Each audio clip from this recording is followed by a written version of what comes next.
సరే పిన్ని గారు, నేను మాట్లాడను. కానీ ఒక్కటైతే తెలుసుకోవచ్చు కదా, పూర్ణిమ వదిన ఒంటరిగా ఎక్కడికి వెళ్తున్నారో. సరే, చాలా పెద్ద సిద్ధ స్వామీజీ ఒకరున్నారు. ఆయన తల్లి కాలేని ఇలాంటి ఆడవాళ్లకి సహాయం చేస్తారు. పూర్ణిమ ఏమీ చెయ్యక్కర్లేదు. పొద్దున్నే ఆయన ఆశ్రమానికి వెళ్ళాలి, సాయంత్రం తిరిగి రావాలంతే. నాకైతే పూర్తి నమ్మకం ఉంది. స్వామీజీ ఆశీర్వాదంతో మాకు అతి త్వరలో ఏదో ఒక శుభవార్త వినే అవకాశం దక్కుతుంది. కానీ పిన్ని గారు, ఈ కాలంలో ఇలాంటివి ఎవరు నమ్ముతున్నారు? అంటే పూర్ణిమ వదిన అలా ఎలా తల్లైపోతారు? అది సైంటిఫిక్ కాదు, లాజికల్ కూడా కాదు. పైగా దానికి తోడు ఆవిని ఒంటరిగా వెళ్ళమని చెప్తున్నారు. నువ్వు నన్ను అడిగావు, నేను నీకు చెప్పేశాను. అయినా నేను ముందే చెప్పానుగా, నువ్వు మా విషయాల్లో మాట్లాడొద్దు అని. పదమ్మ పూర్ణిమ. పిన్ని గారు ప్లీజ్ ఒకసారి చూడండి పూర్ణిమ అక్క పరిస్థితి. భయంతో వణికిపోతున్నారు కూడా. వీరేంద్ర గారు వదినతో పాటు వెళ్ళకూడదా? ఒకవేళ వెళ్ళాలి అన్నా సరే ఒంటరిగానే ఎందుకు? ఎందుకంటే స్వామీజీ అలాగే చెప్పారు. అయినా నేను నీలాగా గొప్ప పేరున్న వారిని అనుమానించను. వాళ్ల మీద ప్రశ్నల వర్షం కూడా కురిపించను. అమ్మ పూర్ణిమ, నేను నీకు ఎలా చెప్తున్నానో నువ్వు అలాగే చేస్తూ వెళ్ళిపో. పద, మనకు ఆలస్యం అవుతోంది. పిన్ని గారు ప్లీజ్ మీరు ఇంకొకసారి ఆలోచించండి. పూర్ణిమ వదిన అమ్మ కావాలని అందరం కోరుకుంటున్నాం. కానీ ఇలా మాత్రం కరెక్ట్ కాదు కదా. కరెక్టా? అమ్మ రేఖ, నువ్వు ఇప్పుడు నాకు తప్పప్పుల గురించి చెప్పాలనుకుంటున్నావా ఏంటి? నీ కారణంగా ఉన్నతి, ధ్రువ వాళ్ల బిడ్డని పోగొట్టుకున్నారు. ఇప్పుడు నీకు ఇది కూడా ఇష్టం లేదా? నా వీరేంద్ర, నా కోడలు పూర్ణిమ ఒళ్ళో పిల్లలుండడం? అసలు నీ ఉద్దేశం ఏంటి? చౌదరి పరివారంలోకి వారసుడు రావడం ఇష్టం లేదా? ఇక సూర్యవంశీ కుటుంబానికి కూడా వారసులు లేకుండా చేయాలనుకుంటున్నావా? లేదు పిన్ని గారు. మరైతే ఏంటి? మా విషయాలకి దూరంగా ఉండు, ముఖ్యంగా నా కోడలు పూర్ణిమకి. పద పూర్ణిమ, స్వామీజీ ఎవరి కోసం ఎదురు చూడరు. వదినా,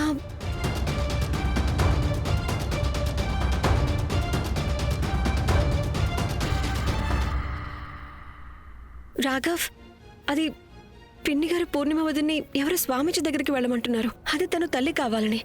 ప్లీజ్ మీరైనా తనకి నచ్చ చెప్పండి. ఇలా ఎక్కడైనా జరుగుతుందా? రేఖ, అత్తయ్య ఏం చేస్తున్నారో చేసుకోనివ్వు. అయినా ఆవిడ పూర్ణిమకి చెడు జరగాలని అయితే అనుకోరు కదా. కనీసం ఈ పూజలు పునస్కారాల వల్ల ఏమీ జరగకపోతే అప్పుడు అత్తయ్యకి అర్థమవుతుంది కదా భగవంతుడి దయ ఇంతే ఉంది అని. కానీ రాఘవ్, పూర్ణిమ వదిన చాలా భయంగా ఉన్నారు. తనకి వెళ్ళడం ఇష్టం లేదు. అలా అని పూర్ణిమ నీకు చెప్పిందా? లేదు, కానీ తన మొహంలో తెలుస్తుంది. Rekha, simple question, yes or no? No. Rekha, వీటన్నిటికీ దూరంగా ఉండు. నీకు కనిపించట్లేదా అందరూ నీకు ఎగనిస్ట్గా ఉన్నారు? ఒక్క తప్పు జరిగిందంటే పరిస్థితులు చక్కబెట్టడం కూడా కుదరదు. అయినా చూడు, నువ్వు పూర్ణిమని సీమంతంకి తీసుకెళ్ళావు. అది నీ మంచి ఆలోచనే. కానీ నువ్వు చూసావు కదా అందరూ పూర్ణిమతో ఎలా ప్రవర్తించారో. రేఖ, అందరూ వాళ్ళ బాధ తగ్గించుకోవడానికి ప్రయత్నిస్తున్నారు అంతే. అండ్ ఒక్కొక్కరు పాటించే పద్ధతి కూడా డిఫరెంట్గా ఉంటుంది. అమ్మను చూడు, తన బాధ తగ్గించుకోవడానికి ప్రయత్నిస్తుంది, నీ మీద అరుస్తుంది, నీ మీద కోపం చూపిస్తుంది. అలాగే అత్తయ్య పూర్ణిమని ఏదో స్వామీజీ దగ్గరికి తీసుకెళ్లి తన బాధను తగ్గించుకోవాలనుకుంటున్నారు. నా ఉద్దేశంలో ఎవరేం చేశారు అది చేసుకోనివ్వు. కాలంతో పాటు అన్నీ సర్దుకుంటాయి. నాకు తెలుసు ఉన్ని విషయంలో ఏదైతే జరిగిందో దానికి నువ్వు కూడా బాధపడుతున్నావు. ఒకవేళ ఇలానే ఇంట్లో ఉన్నావంటే నీ మైండ్లో ఇవేరన్నా పిచ్చెక్కిపోతావు. కాబట్టి నా సలహా ఏంటంటే ఆఫీస్కి వెళ్ళి వర్క్ మీద ఫోకస్ చేయి. అప్పుడే నీకు ఈ బాధ తగ్గడానికి ఈజీగా ఉంటుంది.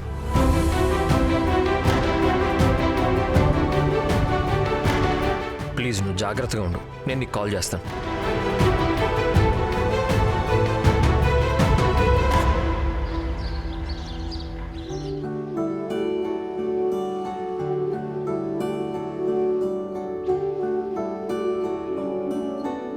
సుమా, ఉన్నతి ఏమైనా తినిందా?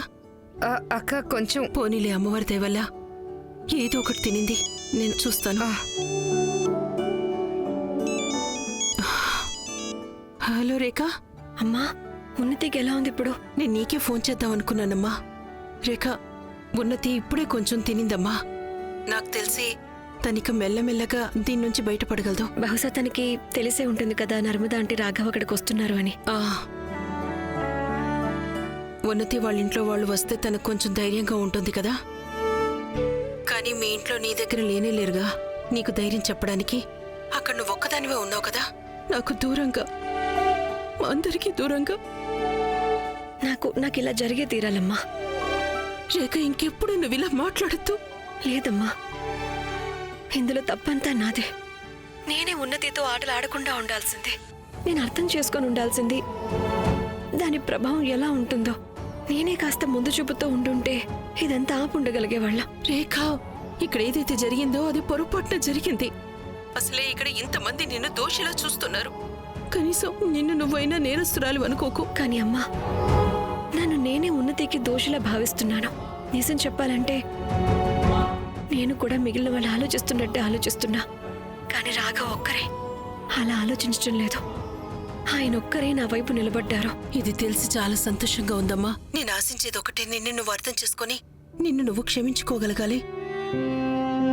పెద్దమ్మా వాళ్ళు వచ్చేసారు. అమ్మ రేఖ, రేఖ, రాఘవ్ ఇంకా నర్మదా గారు వచ్చేసారు. నేను నీతో తర్వాత మాట్లాడతాను. Okay, bye. పదమ్మా. పదండి.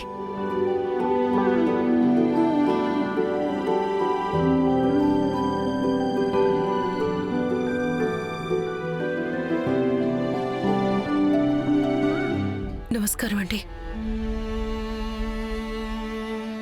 ఉన్నతి బానే ఉందా?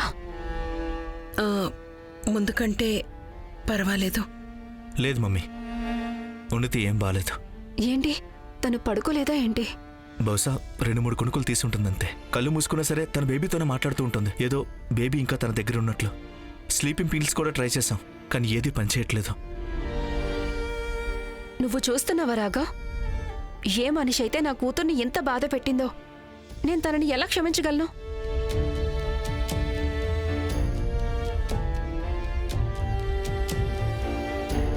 వటపత్ర సాయికి వరహాలలాలి, రాజీవ నేత్రునికి రతనాలలాలి. Hi ma'am. అన్నయ్య, మీరిద్దరూ వచ్చారని నాకు తెలీదే. నాకెందుకు ఎవరూ ఏం చెప్పలేదు. ఉన్నతి, అసలు నువ్వేం మాట్లాడుతున్నావు? నువ్వు జస్ట్ ఇప్పుడే పడుకున్నావు. నువ్వు రాత్రంతా పడుకునే లేదు కదా. ఆ నింద నువ్వు నా మీద వెయ్యకు, మన బేబీ మీద వెయ్యి. రాత్రంతా నన్ను కిక్ చేస్తూనే ఉన్నాడు. అల్లరి ఛాంపియన్, ఫుట్బాలర్ అవుతాడు మన బేబీ. చూసారా అంటే అప్పటి నుంచి ఇలానే మాట్లాడుతుంది. ఎలా బిహేవ్ చేస్తుందంటే తన బేబీ ఇంకా తన దగ్గరే ఉన్నట్లు.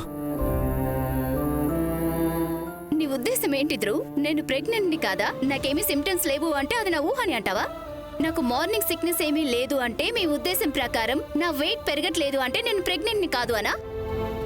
ఎంత పెద్ద కడుపు నా ప్రెగ్నెన్సీకి ప్రూఫ్ కాదు అంటావా డియర్ నానా? ఉన్నతి,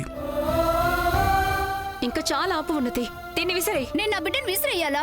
మీరు ఇంత బ్యాడ్ అమ్మమ్మ అవుతారా ఏంటి మా? మీరు చాలా పెద్ద పెద్ద కబుర్లు చెప్పారు కదా. మీరు నా బేబీని అందరికంటే ప్రేమగా చూస్తారు అని, చాలా ప్యాంపర్ చేస్తారు అని, మీ స్పెషాలిటీ ఆ బూందీ లడ్డూలు అవి కూడా చేస్తానని చెప్పారు. చూడండి, మీరు చెప్పినవన్నీ మీరే మర్చిపోయారే. ఉన్నతి, నేను చెప్పినవన్నీ ఏం మర్చిపోలేదు, నాకు అన్నీ గుర్తున్నాయి.